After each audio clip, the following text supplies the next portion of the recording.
Hello, everyone, and welcome back to the Showing Up to Your Life podcast and YouTube channel. As you know, my name is Art Burns, and as you also know, I'm very excited to be here with you today to discuss some concepts and some practices and some ideas that can help you to live a life of fulfillment and a life of happiness. Because the real truth of the matter is that happiness is our default mode.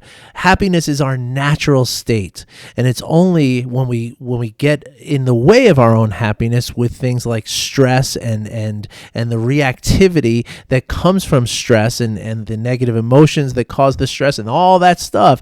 It's that gets in the way of our happiness. So happiness is not something that we get from outside.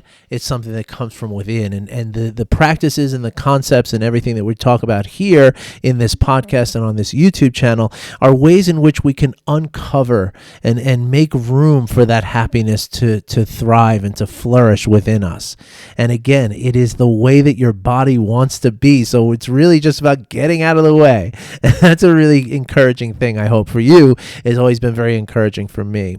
And so I know that yesterday we talked about, we're going to kind of follow up on the, the idea that the small thoughts and the little tiny emotions and all these little fleeting moment-to-moment things that are, experiences internally, how these tiny little things can grow into huge, personality issues, and I know we talked about a little test, a little quiz that I can give you, but I realized that in order for me to really explain this, I don't think it can happen in one episode unless I make the episode far, far longer than either of us wants it to be. So I'm going to split it into 2 episodes here. And that means that the practice that I was planning to share for you tomorrow has now come into jeopardy. So I'm considering making this a groundbreaking week that we do 6 episodes. So I might do another episode on Saturday or Sunday to get you that practice that I was talking about. However, I want to warn you, I don't want to be held to that. I'm putting it out there as a potential, but please don't hold me to it, because the truth is that on Fridays and Thursdays and Fridays are my absolute busiest days for meeting with clients and this, the activity that I do. And so by the time Saturday comes, I'm sometimes a bit tired, but let's see what happens. I'm going to try to hold it out open and see if we can do that. It'll be fun. All right. So, if we're going to understand the way in which the emotions and the thoughts and the body sensations that we have can start as these tiny little things, because remember, a thought is something that is, so it's 1/70,000th that because you personally, each one of us has between 60 and 70,000 thoughts every single day. And so each one of those is so minuscule that it's hard to even notice. Yeah?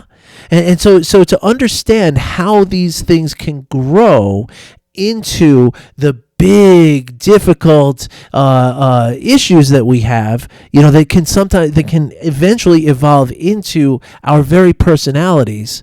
All right, it's very important to understand that these things happen in a cycle. But before I get into that, I want to real quick and I'm sorry to digress, but I know that I talk here in the last couple of days, I've said how, just these little tiny things that happen can grow into our whole personality. And that can sound pretty scary, okay? So I want to be very clear on one thing before we go any further. Nothing is permanent. Okay, that is the very basis of the work that we do here, right? That nothing is permanent. And that includes your personality. Okay, so if you've gotten to this point where the negative thoughts and the negative emotions and the physical sensations that come with those that are not comfortable, if you feel like those have kind of taken over and become your personality, which they probably have, and it's okay. It's okay that they have, because I promise you that you can change.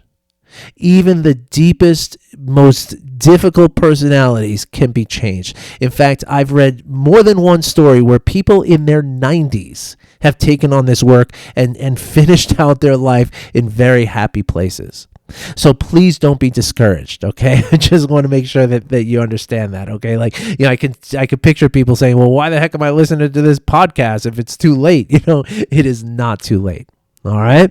So now, as I said a moment ago, before I digressed into that sort of public service announcement about our personalities and the changeability of them, I talked about how the thoughts, emotions, and sensations of the body operate in a cycle. Okay. Now, as in any cycle, it doesn't really matter where it starts. Okay. So it could start with the emotion, or it could start with the sensation, or it could start with the thought. So let me illustrate what I mean here, and I'm going to use the thought as my as the starting point to illustrate this for you. So let's say you're driving down the road, you're on your way to work, or you're on your way home from work, whatever. Maybe you're just driving around town, whatever you're doing, and all of a sudden a thought pops into your mind, which thoughts will just pop into our mind, right? And the thought pops into your mind that is of a project at work that's not going so well. Yeah? So you have this thought of a project that's not going so well. Now, the next thing, very, very quickly, what's going to happen is you're going to have an emotion that is triggered by that thought. Okay? And if the thought is of something that's not going very well, then the emotion that you're going to feel is one of the negative emotions. Now, again, another digression, pardon me, but I want to be very clear what we're talking about here. When we say negative emotions, I don't mean bad emotions. I mean emotions that are on the negative end of the emotional spectrum. So negative in this context is more akin to the polarity of a magnet than it is to a good or bad negativity, right? So the if you have two magnets, right, if one is facing the negative polarity is facing out, it's going to push the other magnet away from it, right? But if the positive is facing the positive, then they're going to latch onto each other. Okay, so our emotions are the same way. Okay, your negative emotions are there to push you away from things that you fear.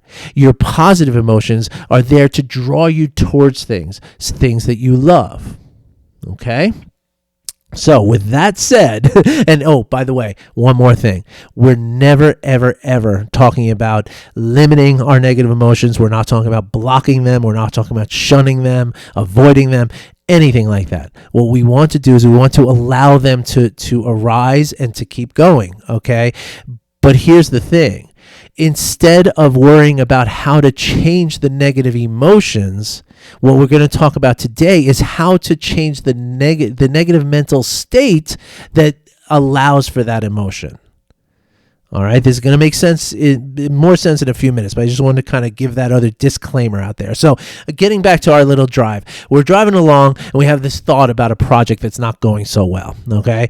And then the next thing we do is we feel an emotion. Now that emotion, because we're thinking about something that is not going so well, that emotion is going to be on the negative side of the spectrum.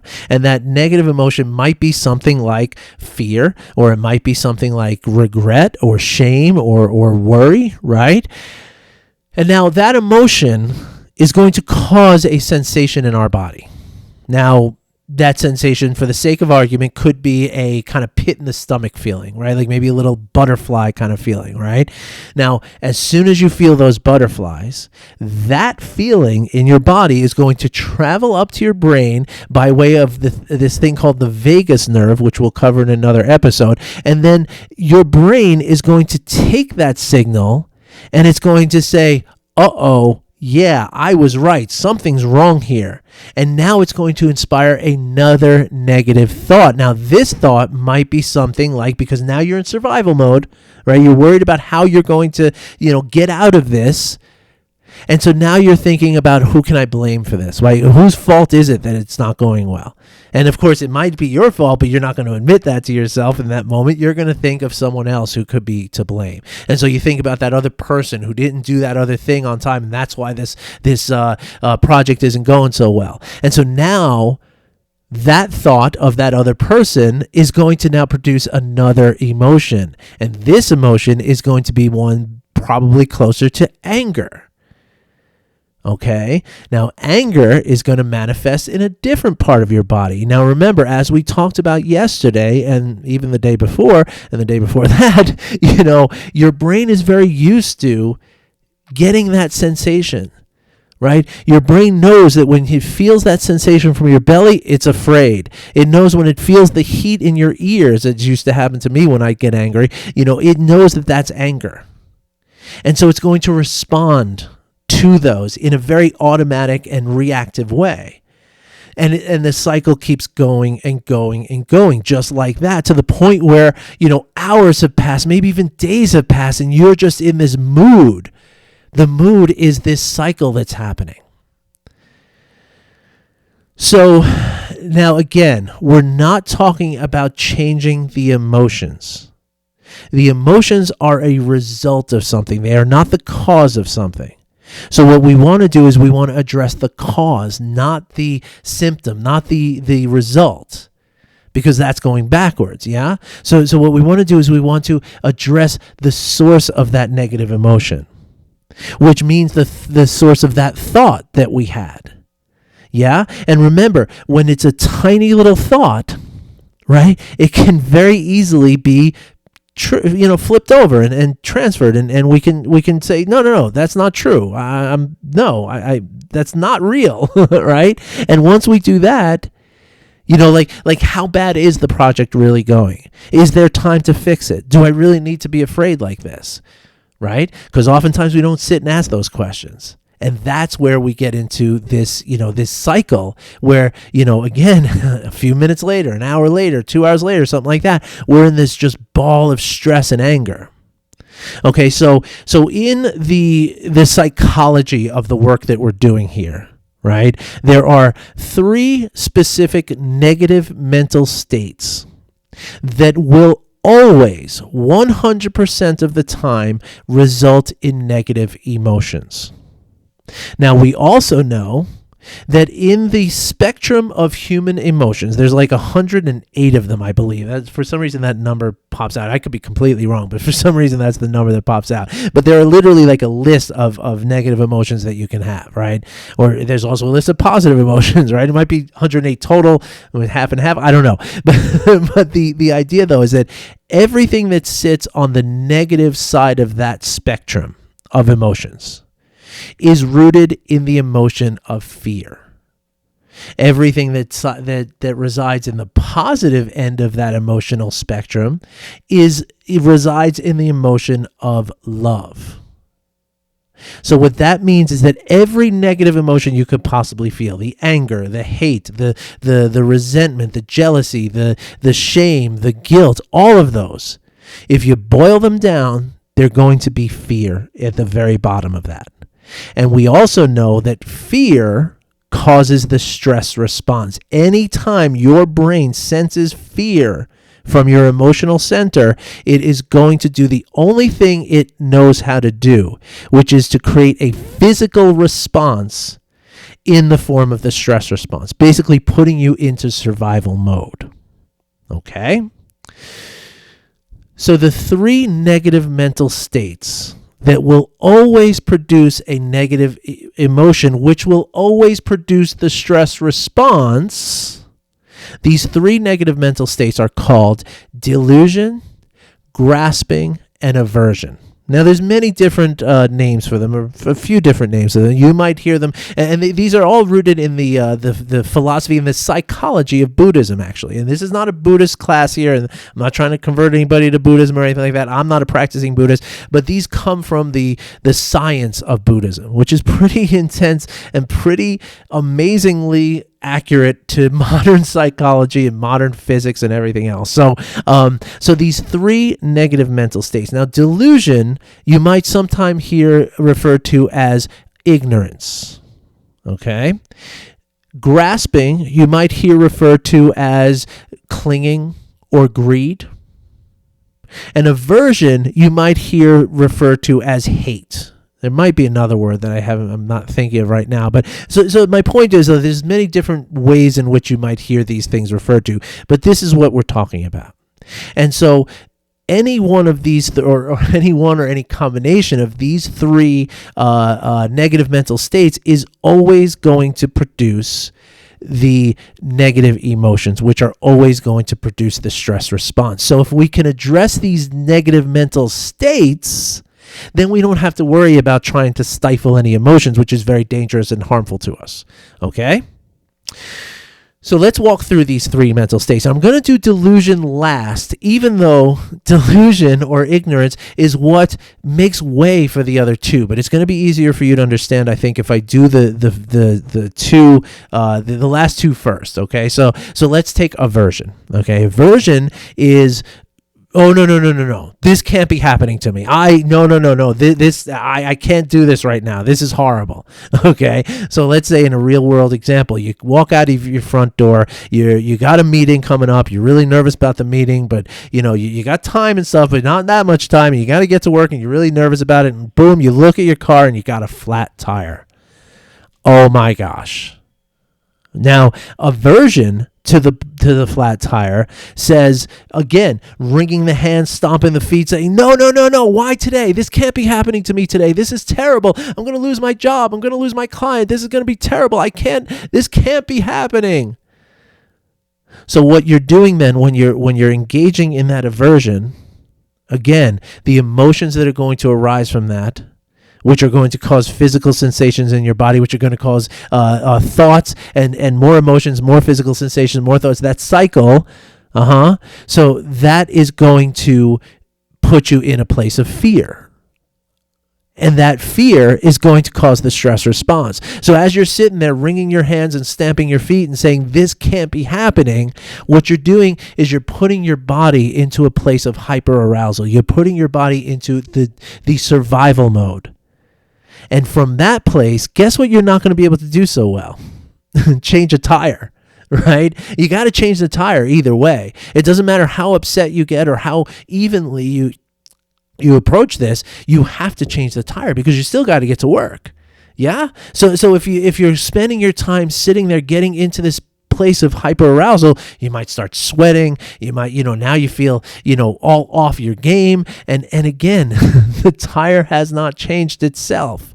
You still have to get down on your knees, get the jack out of the trunk and, lift the car up and change the tire and get to work. You still have to do all that. Yeah. So when we're in aversion, what we're going to do is we're going to take away our ability to perform under this, in this situation.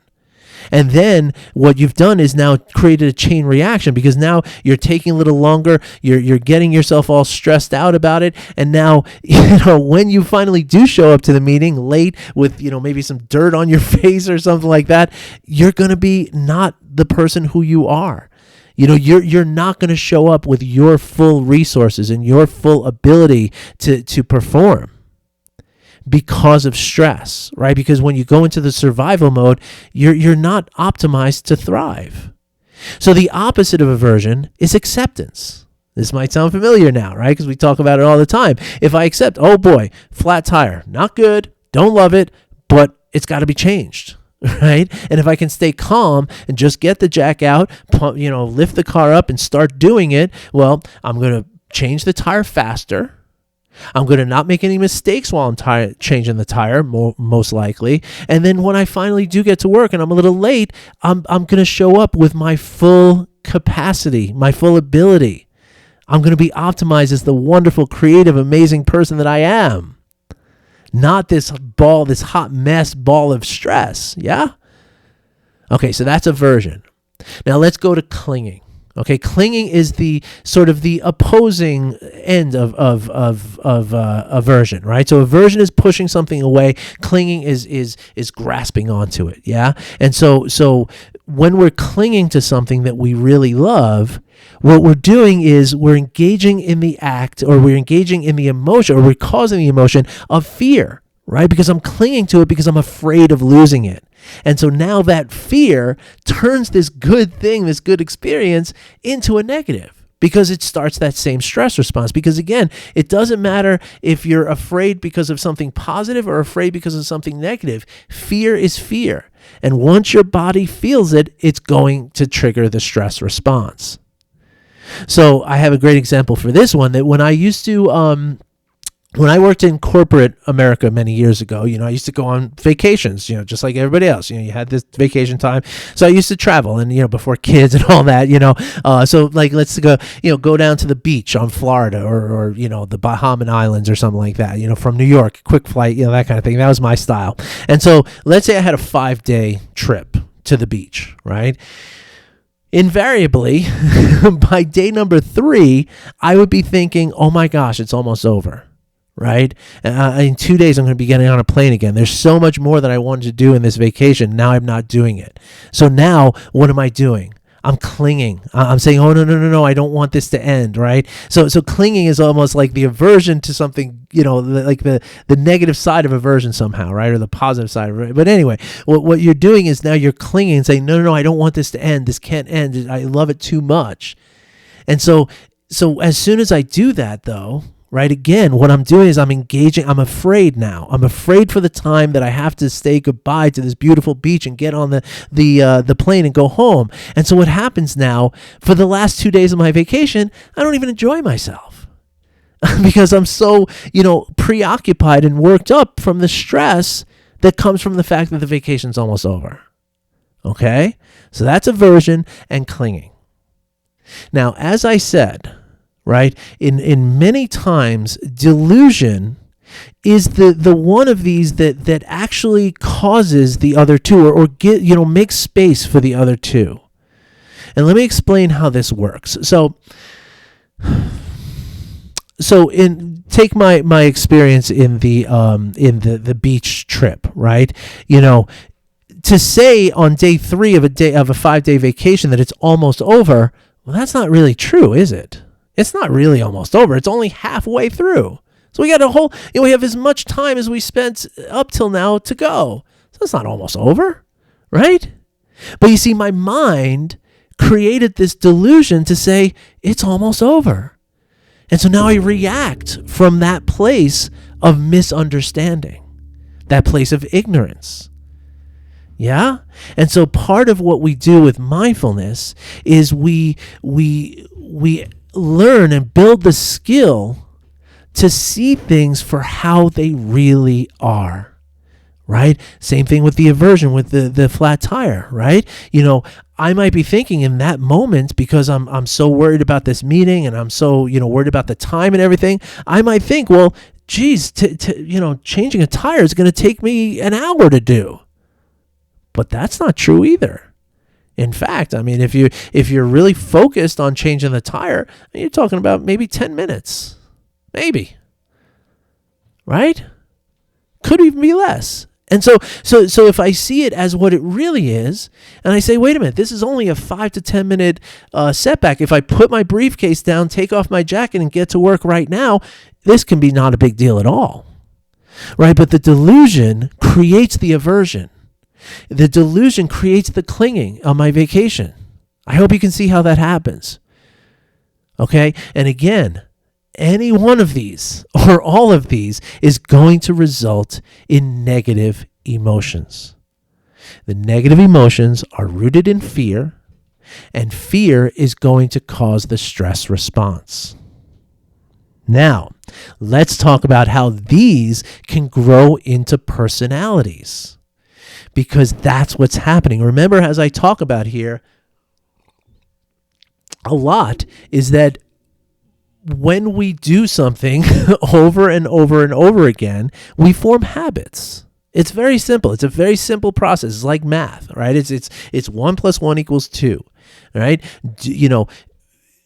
Act in delusion, which leads to aversion or clinging, often enough, and that becomes your new way of being, right? Now, one of these is probably more dominant than the other two, okay? So maybe you have a tendency towards deluding or being, like thinking, as we've talked about here a lot, the negativity bias.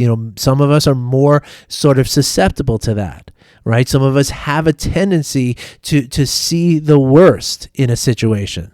To feel the worst potential of a situation, right? Some of us have a natural, aversion to things. Some of us have a natural clinging to things. Now, again, delusion is going to be involved in some level, but that doesn't mean it's the dominant thing, right? You might just always, have this aversion, right? Maybe things were pretty good for you growing up and you always got what you wanted and had lots of people around you to help you and stuff. So when something goes wrong, you can't accept it, right? So these are the ways that, every day, because remember, right, we're practicing something every single day.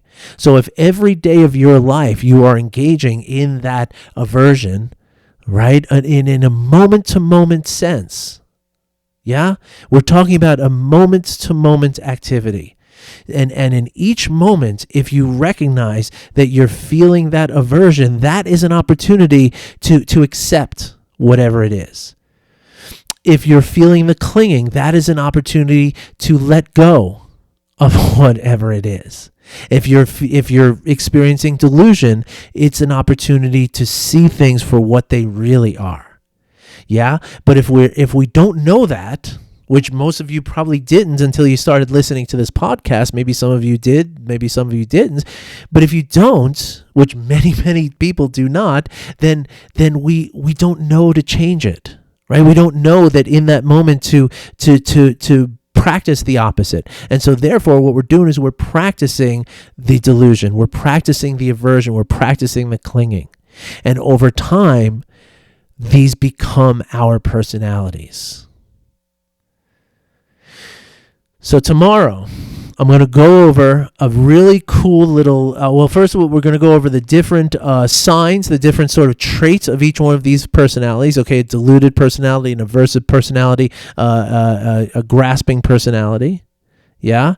And we're going to go over the different traits, and then I'm going to give you a little quiz to kind of determine which one is you, even though you'll probably figure it out as I describe them. It's pretty magical. And so the objective here is for when you understand that is your tendency, then you know what to practice on.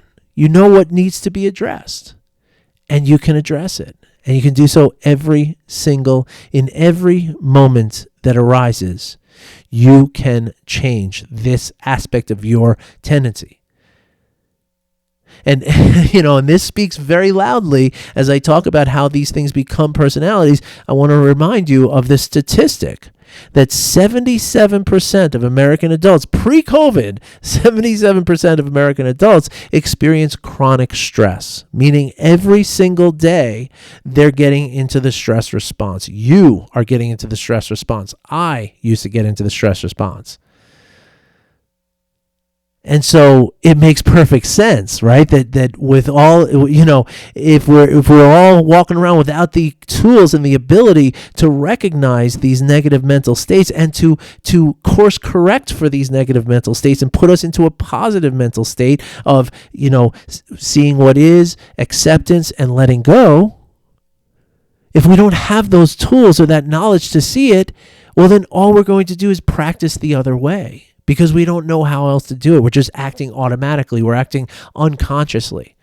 We're acting unintentionally. And then that's when you grow up as a personality trait. And so your personality trait is one of stress. Welcome to the 77%.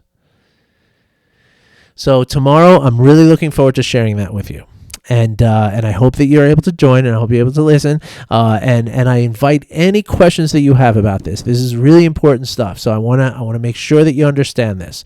So if you have any questions, please do not hesitate to reach out and ask me. Okay, via email, via comment, or go ahead and book a call on my website. You go to artburnscoaching.com. Click on at the bottom of every page. There's a banner that has a clock in it and says schedule your free call or something like that. My wife made it. It's just beautiful and wonderful. So click on that button and you'll go right into my calendar program. Okay, pick the time and the day that works for you, that's highlighted as available for me. Click on it. Put in some very basic information, your email address, that kind of thing, and hit save, and then I take it from there. You'll get an email from me, and we'll chat a little bit, via email before the call, and then that call is going to be 45 very productive minutes of for you to learn deeper, more deeply about these kind of things and to really apply it to your life. Okay, because maybe you don't get flat tires in front of your house, and maybe you don't take beach vacations, but I can explain to you how this works in your life. And I would love to do that for you.